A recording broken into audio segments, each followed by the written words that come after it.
The first gunshot of the day echoed through Rattlesnake Gulch as Gabriella Calloway stepped off the dusty stagecoach, her emerald eyes scanning the bustling frontier town with trepidation. The year was 1875, and the promise of a new beginning had brought her to this remote corner of Arizona territory, a promise that now seemed as hollow as the wind whistling through the canyon walls. Clutching her small carpetbag, she smoothed down her travel-worn dress and took her first tentative step toward an uncertain future.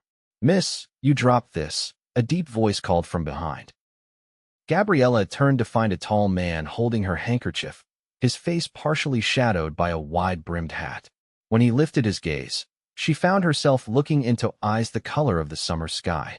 "Thank you, mister," she inquired, accepting the embroidered cloth. "Clayton Sawyer," he replied, tipping his hat. "Most folks around here just call me Clay." The sunlight caught the silver star pinned to his leather vest, the sheriff of Rattlesnake Gulch. His presence commanded respect, yet there was a gentleness in his manner that seemed at odds with the rugged landscape. "Gabriella Calloway," she offered in return, noticing how his calloused fingers brushed against hers. "I'm here to take up a position at the schoolhouse." Clay's expression brightened. "We've been waiting on a schoolteacher for nearly 6 months. The children will be mighty pleased." "At least someone was waiting," she murmured, more to herself than to him, the bitterness of recent betrayal still fresh. Clay gestured toward the main street. "Let me help you with your things. The schoolhouse has living quarters upstairs, modest, but should suit a lady like yourself." As they walked, Gabriella felt the curious stares of townspeople. A woman traveling alone was still uncommon in these parts, especially one as refined as she appeared despite her journey-worn state. "What brings you all the way from Boston to our little patch of dust?" Clay asked, navigating through the busy thoroughfare. Gabriella hesitated. A broken engagement and a tarnished reputation tend to make one seek new horizons. Clay's eyes registered surprise, but no judgment. "Out here, folks don't much care about your past. It's what you do from today forward that matters." The schoolhouse stood at the far end of town, a simple wooden structure with a small bell tower. Inside, dust motes danced in the sunbeams that filtered through the windows. The classroom held several rows of benches, a blackboard, and a teacher's desk. Behind it, a narrow staircase led to what would be her new home. "It's not much," Clay apologized, setting down her trunk. "It's more than I had yesterday," Gabriella replied, running her fingers across the desk's surface.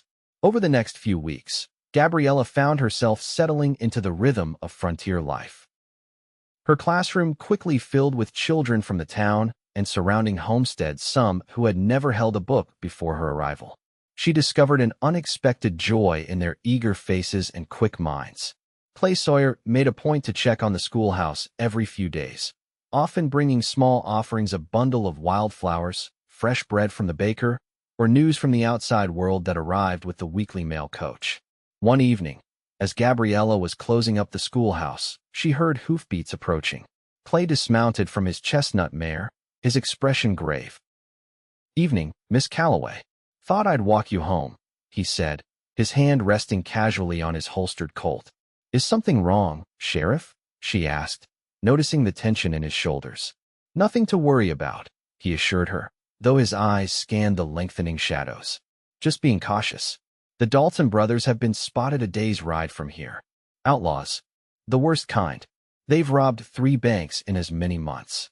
As they walked, Clay steered the conversation to lighter topics: the upcoming harvest festival, Mrs. Peterson's notorious apple pie, and how young Tommy Wilson had finally mastered his letters. At her door, Gabriella hesitated. "Would you care for some tea, Sheriff? It seems poor repayment for your kindness, but it's all I have to offer." Clay's smile reached his eyes. "I'd be honored, Miss Calloway."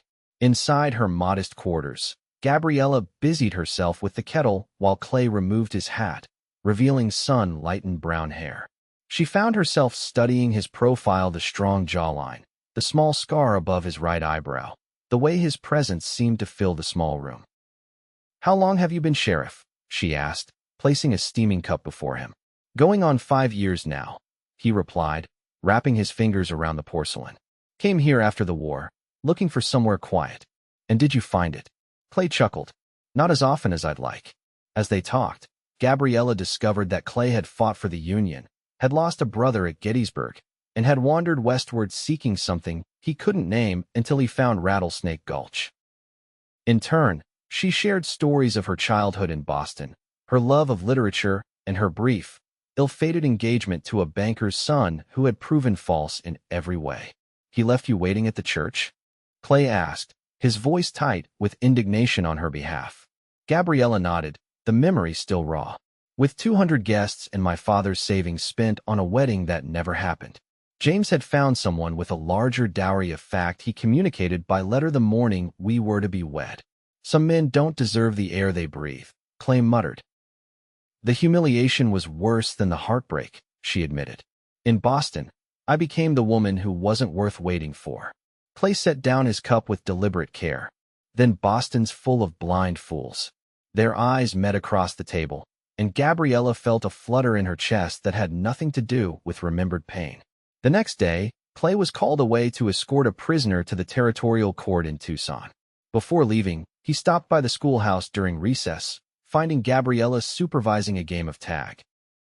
"I'll be gone about 2 weeks," he explained, his horse saddled and ready behind him. "Deputy Parker will keep an eye on things, but if you need anything, Mrs. Wilson at the general store will help you." "We'll manage just fine, Sheriff," Gabriella assured him, though she couldn't deny a sense of disappointment at his departure. Clay hesitated, then reached into his pocket. "I got something for you. It's not much, but—" He handed her a small leather-bound book. "Tennyson," she breathed, running her fingers over the embossed cover. "The peddler came through yesterday. Thought you might like some poetry to keep you company." The gesture touched her more deeply than any extravagant gift from her former fiancé ever had. "Thank you, Clay." His name slipped out naturally, and his smile in response made her cheeks warm. "I'll be back before you know it, Miss Calloway." But 3 weeks passed with no sign of the sheriff. Rumors began to circulate that he'd been ambushed by the Dalton gang, that he'd run off with a saloon girl from Tucson, that he'd been killed by Apaches. Gabriella tried to dismiss these tales, but as each day passed, worry gnawed at her heart. Then came the news that shook the town to its core. Clay Sawyer had been shot while pursuing the Daltons. The Telegraph was sparse on details, saying only that he was gravely wounded and being treated in Tucson. Without hesitation, Gabriella approached Deputy Parker. "I'm going to Tucson," she announced. "Who can take me?" Parker seemed taken aback by her determination. "Miss Calloway, it's a dangerous journey. The stage won't come through for another week." "Then I'll ride," she insisted, though she had barely sat on a horse since childhood. It was Mrs. Wilson who came to her aid, convincing her husband to drive Gabriella to Tucson in their wagon. "That boy needs someone who cares waiting for him," the older woman said, packing provisions for the journey.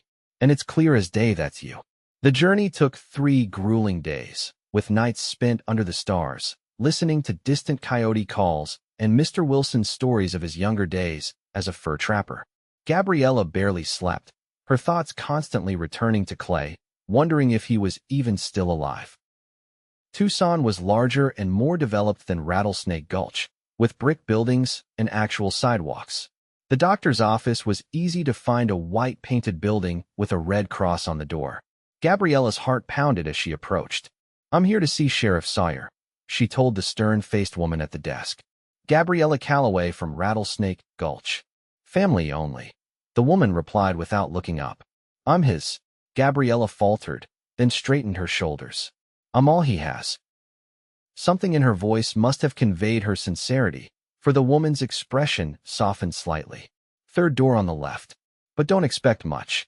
He hasn't woken in days." Clay lay motionless in a narrow bed, his skin pale against the white sheets.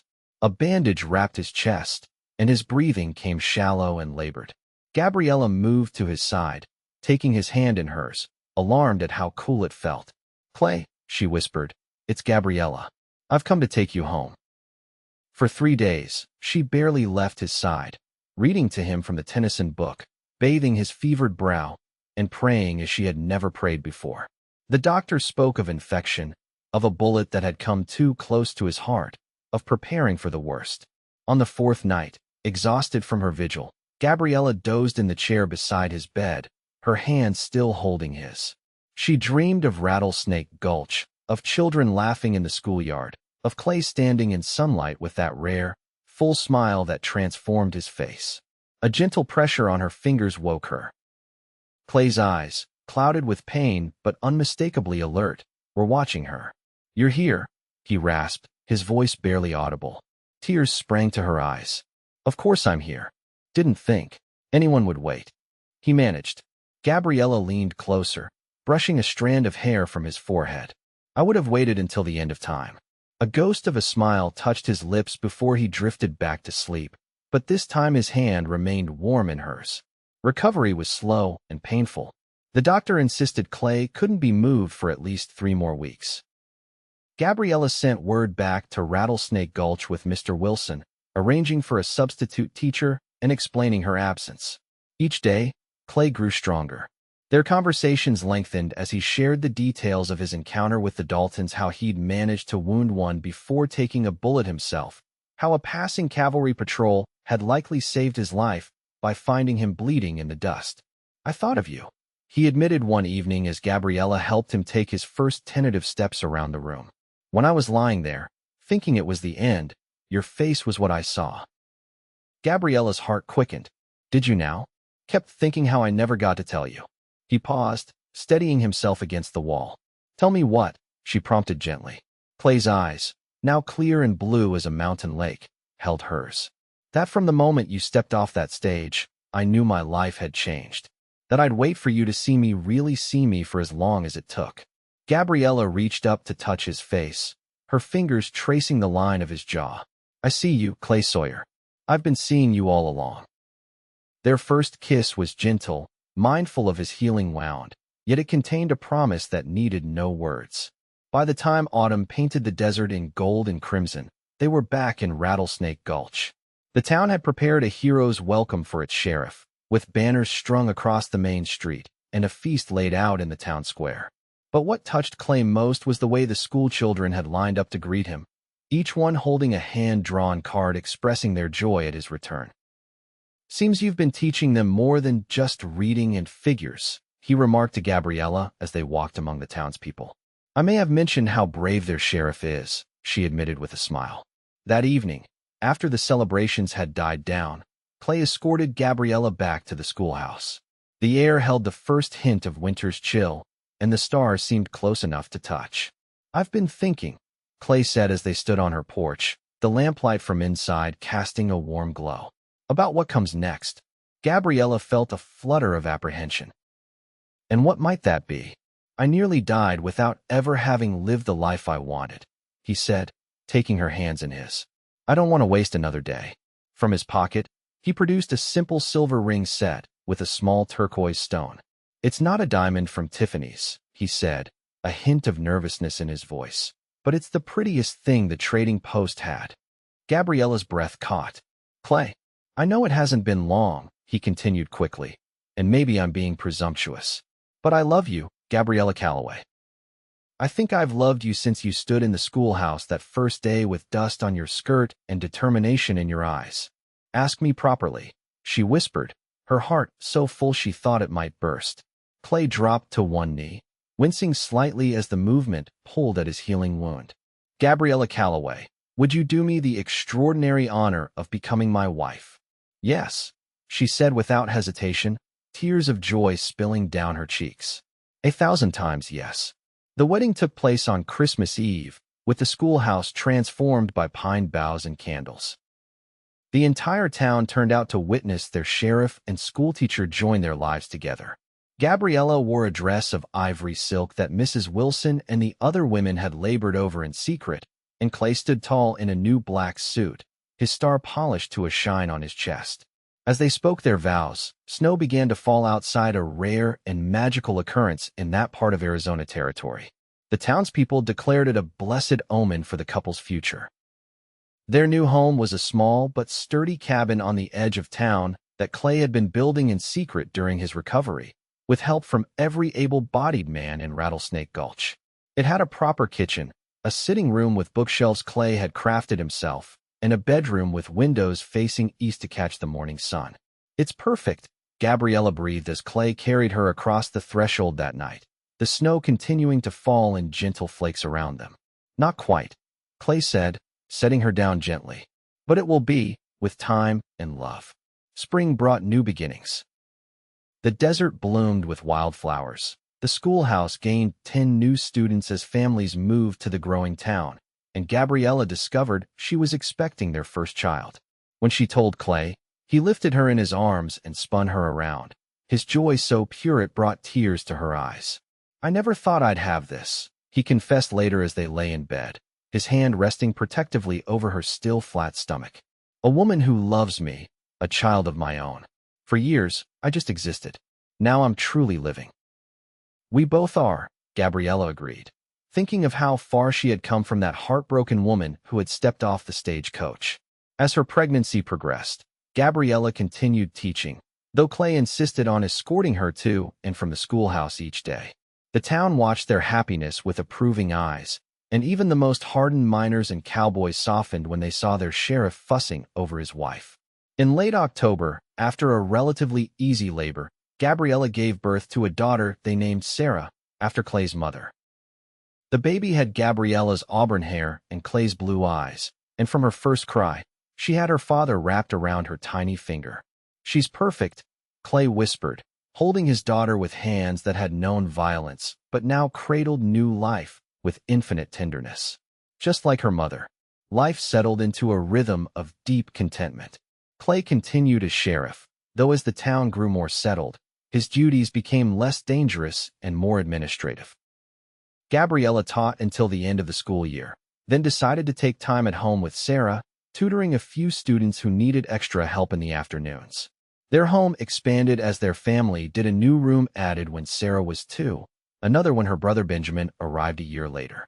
The bookshelves filled with volumes Clay ordered from as far away as San Francisco, knowing how Gabriella treasured the written word. One evening, as they sat on their porch watching the sunset paint the desert in fiery hues, Sarah and Benjamin playing with wooden toys at their feet, Gabriella turned to her husband. "Do you remember what you said to me in Tucson when you were recovering?" she asked. Clay smiled, the lines around his eyes crinkling. "I said a lot of things, most of them addled by fever and laudanum. You said you'd wait for me to really see you, for as long as it took. And you said you'd been seeing me all along," he recalled, taking her hand. Gabriella nodded. "I've been thinking about waiting lately, about how sometimes what looks like an ending is really a beginning in disguise. Like a schoolteacher with a broken heart finding her way to a dusty frontier town," Clay suggested. "Exactly like that," Gabriella agreed. "If James hadn't betrayed me, I never would have come west, never would have found you, or this life we've built." Clay's expression grew serious. "When you first arrived, you said no one had ever waited for you. And you promised you would wait until the end of your days," she remembered. "But the truth is, I wasn't the one who needed to be waited for. I was exactly where I was meant to be, at exactly the right time." Clay leaned over to kiss her, a gesture that still held the same tenderness as their first embrace. "As was I, my love. As was I." In the years that followed, Rattlesnake Gulch grew into a proper town, eventually renamed Silver Springs when the railroad came through. Clay served as mayor for 2 terms, helping guide the community's transition from frontier outpost to established settlement. Gabriella returned to teaching when Benjamin started school, eventually becoming the head of a proper academy that drew students from throughout the territory. Their children grew strong and true, Sarah inheriting her mother's love of learning and her father's sense of justice, Benjamin developing a talent for building and design that would one day transform the town's architecture. Through it all, Clay and Gabriella remained each other's anchors through drought and prosperity, through illness and health, through the inevitable sorrows and abundant joys that make up a life well lived. On their 30th wedding anniversary, with silver threading their hair and the wisdom of years in their eyes, they returned to the spot where Clay had proposed, now a garden behind their expanded home. "Any regrets?" Clay asked, his arm around her waist as they watched the stars emerge in the desert sky. Gabriella shook her head. "Not one. Every step, every choice led me to you. How could I regret that?" Clay's smile was as warm as it had been on their wedding day. "Remember what I promised you? That I'd wait till the end of my days." "I remember," she said softly. "Well, I'm still waiting," he told her, his eyes twinkling. still waiting to see what adventure tomorrow brings with you by my side. Gabriella leaned her head against his shoulder, feeling the steady beat of his heart, the heart that had almost stopped, the heart that had given her a lifetime of love. Then let's keep waiting together, she whispered, one day at a time. And as the desert night enfolded them in its quiet beauty, two souls who had found each other against all odds stood united by a love that had begun with a promise of patience and blossomed into a legacy of enduring devotion, proving that sometimes the heart that truly waits is rewarded with more than it ever dared to dream.